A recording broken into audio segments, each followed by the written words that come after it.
And yun, cover up tattoo si Sir Nico from Korea. So ito yung kinalabasan ng aming tattoo. Nag-home service ako dyan sa Sogo, San Fernando, Pampanga. Yun, ito yung tattoo ni Bossing. Sabi niya, Oriental kasi yung mga tattoo ko. So pwede ba yung koi fish? Kasi ang dami kong sinend sa kanya eh.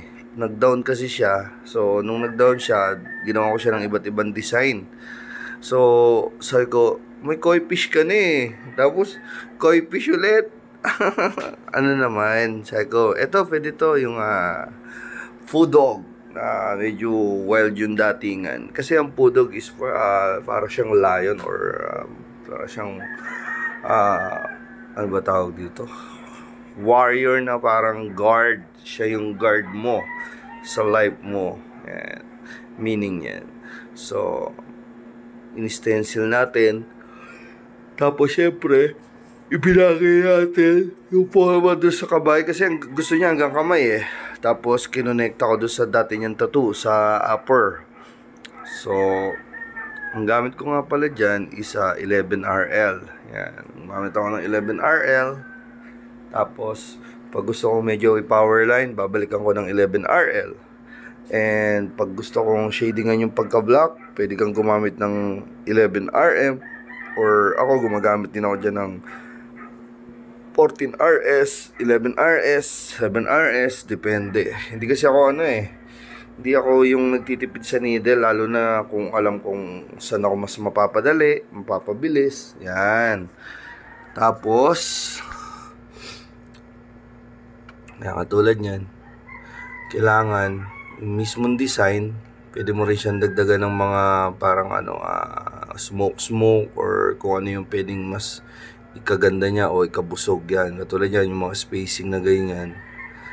Yan, para mas mabuhay siya. Kasi pangit naman kung pale na bilog, pale na food dog, di ba? So kailangan marunong ka rin mag-adjust, marunong ka rin magdagdag. Yan. Exceeding expectation always.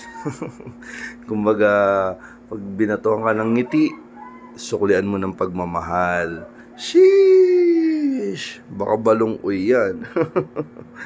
Yan. So, after ko ng Isabela, kay Boss Daddy Toto Uy at Mamini Uy ng Kawayan Isabela, A-Cross Game Farm. Yan. Dumiretso ng San Fernando, Pampanga. Pagod, pero kailangan ng sistema. Ang ginagawa ko kasi, pahinga muna bago tattoo. So, kinabukasan kami nagtatuan yan. Tapos, katulad ngayon, kahapon nagpahinga ako.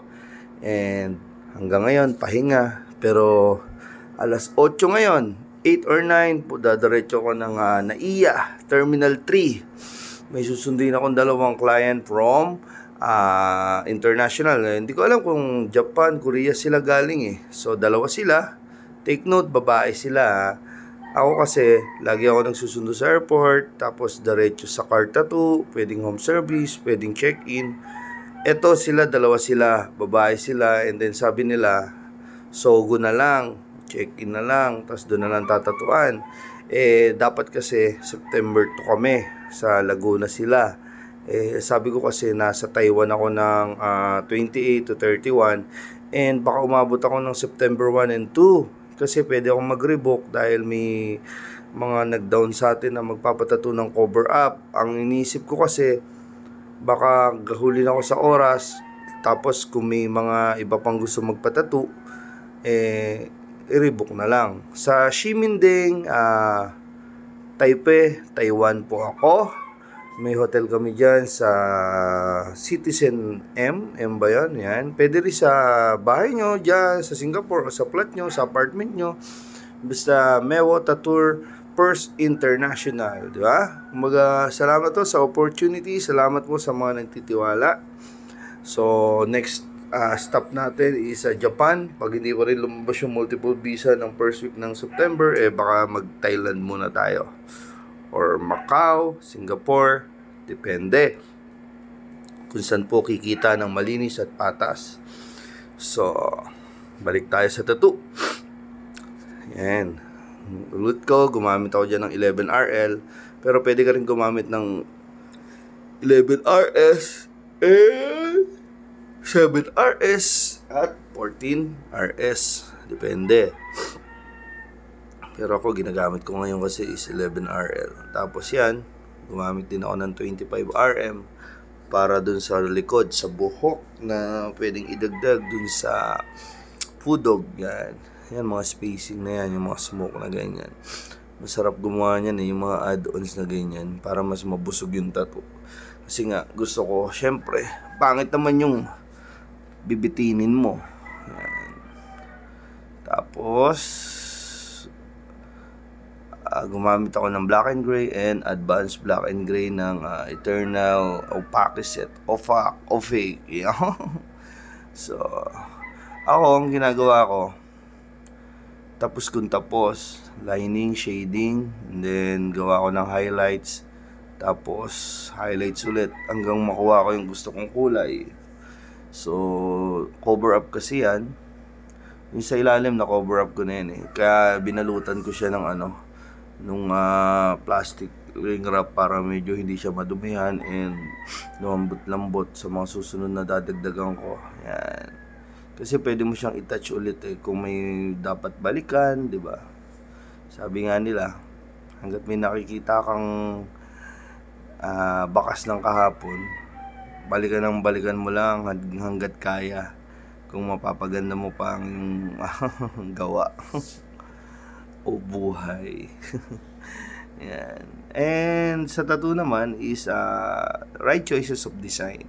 Kung mapapansin nyo, pudog is more on power lines, then more on dark shadings. Tapos kung may cover up man na medyo lilitaw, balutan nyo na lang ng puti. Yan, katulad yan. In RS ko na lang yung mga lumabas. Tapos kung may lumabas man na onte, parang katanggap-tanggap naman kasi is part of naman, ayan, smoke. Kumbaga parang sa smoke kasi parang medyo ano ba tawag doon, may reflection nung yung ilalim, parang siya or nire-reflect mo yung parang under niya, yung parang shadow. So kung may lumabas man na konti, parang gano'n na yun. Pag daw may sakit ka, di ba, minsan, hala, para akong lalagnatin. Uminom ka daw ng parang gamot. Sabi ni Boss Daddy Toto Uy, magaling nga. Tangay na, alak pa. Galing nga.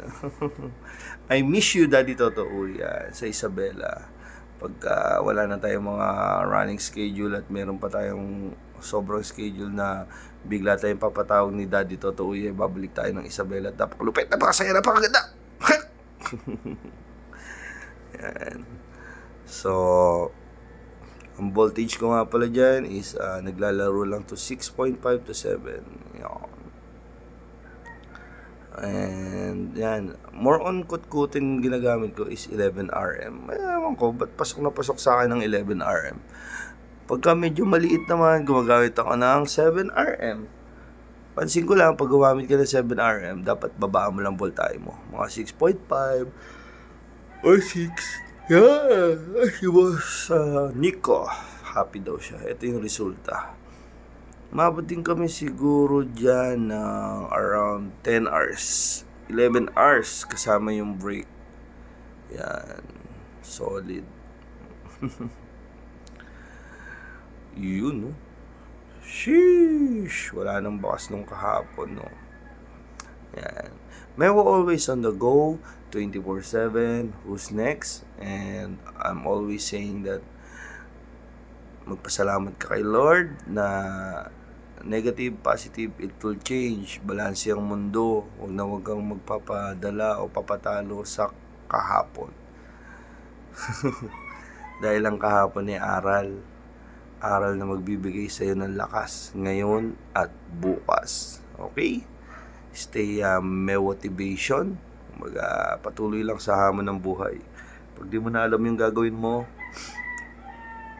dalawang talampakan lang ang layo ng tuhod sa lupa, idasal mo lang kay Lord. Thank you, Lord. May always on the go. Who's next?